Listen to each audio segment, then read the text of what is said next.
Some hunt, oops, Ignis. Some hunted like grazing goats, others like wild beasts. Some hunted slowly because they were afraid, some because they were lazy. Some struck slowly from wickedness, some struck quickly as to finish up and go home early to do something else. It was not important. It was each to his own technique and personality. Me, because I was older, I was excused from trudging around the marches. My duty was to patrol in stealth through the surrounding fields.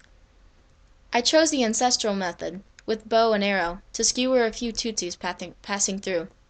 As an old-timer, I had known such watchful hunting since my childhood. Jean. It is a Rwandan custom that little boys imitate their fathers and big brothers by getting behind them to copy. That is how they learn the agriculture of sowing and harvesting from the earliest age.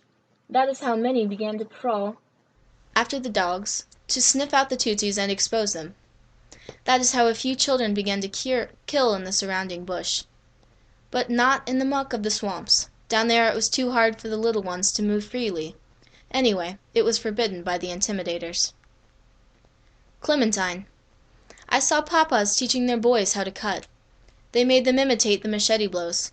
They displayed their skill on dead people or on living people they had captured during the day. The boys usually tried it out on children because of their similar size.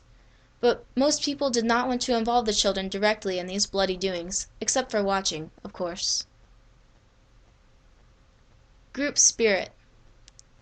The first thing I felt in front of each member of the group was not aversion, or contempt, or pity, or even antipathy, but distrust. It was immediate and mutual. What I didn't know, when our meetings began, was that this feeling would never be entirely dispelled, no matter what particular bond I managed to form with each man. With time, the hostility gradually faded.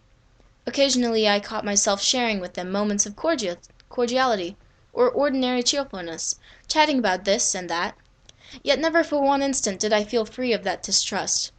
Everything about them kept it alive. Distrust was also in the air during my first meetings with survivors in Yamata, while I was writing Dans le nu de la vie.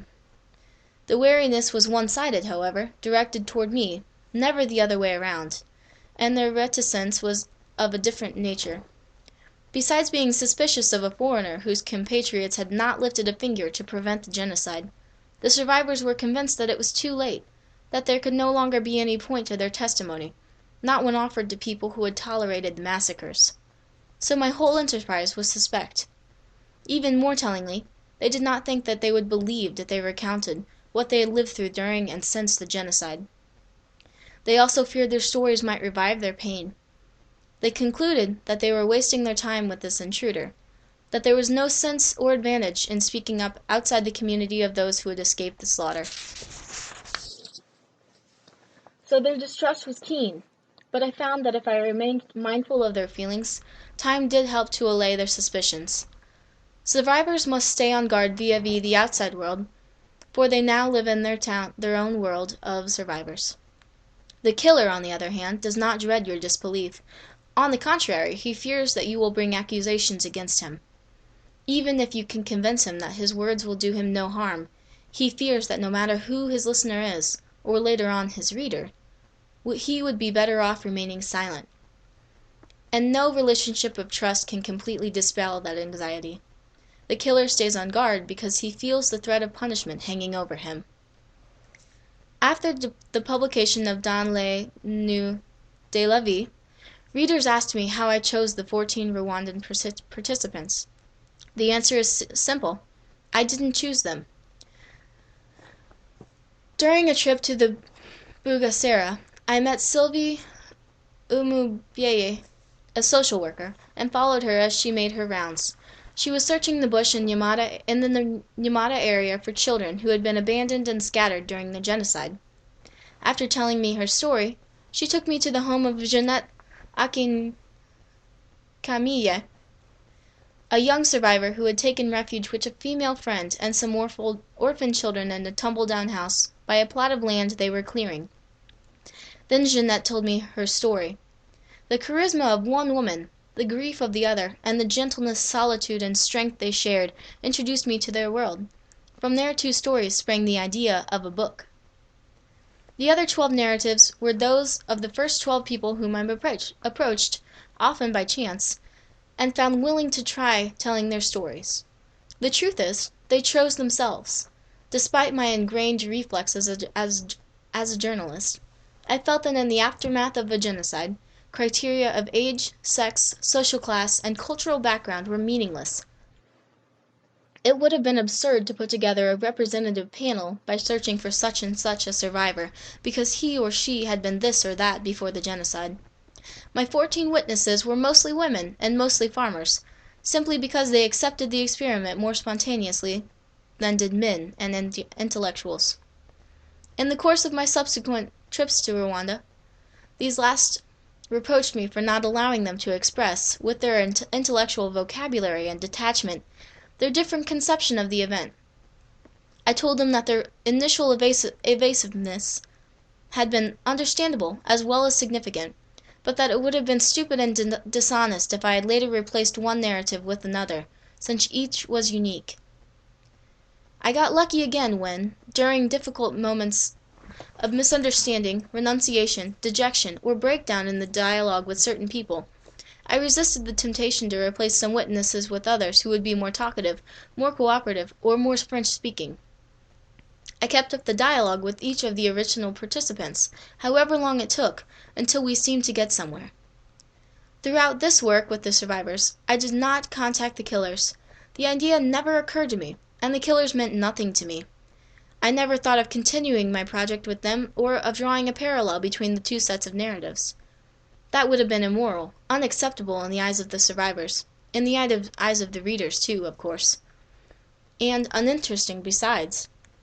Out on the hills I occasionally encountered people suspected of being killers, and I'd met many of them in 1994. I could well imagine what they were like. Only at the end of my conversations with the survivors did I feel any wish to visit the prison, out of a sort of ambiguous curiosity sparked by various details and contradictions in the survivors' descriptions. The idea of actually talking to the killers came much later, thanks to the recurrent questions asked by readers of Dans les Nuits de la Vie. Their interest was contagious. If people who had been touched or enthralled by the survivors' stories wanted to know what had gone on in the minds of the killers, that meant it was reasonable to try asking them. That said, while I had no doubts about my first subject, I was constantly doubtful about this one. I began it skeptically, because of the relationship I tried to establish with the killers seemed at first both disheartening and futile, and brutally different from the rapport I had established and had maintained with the survivors and other people in the Nyamata area. Alone, faced with the reality of genocide, a survivor chooses to speak, to zigzag with the truth, or to be silent. A survivor who chooses to speak accepts the constant need to question and challenge the confusions of memory. Faced with the reality of a genocide, a killer's first choice is to be silent, and his second is to lie. He may change his mind, but he will not discuss why. Alone, he takes no risks, just as he took none during the massacres. So you cannot plan on questioning him alone, on interviewing a succession of men when you've chosen independently of one another. And so I decided, after a string of failures, botched meetings, and insipid discussions, to address not just a series of randomly chosen individuals, but a group of prisoners who would feel protected from the dangers of truth by their friendship and joint complicity.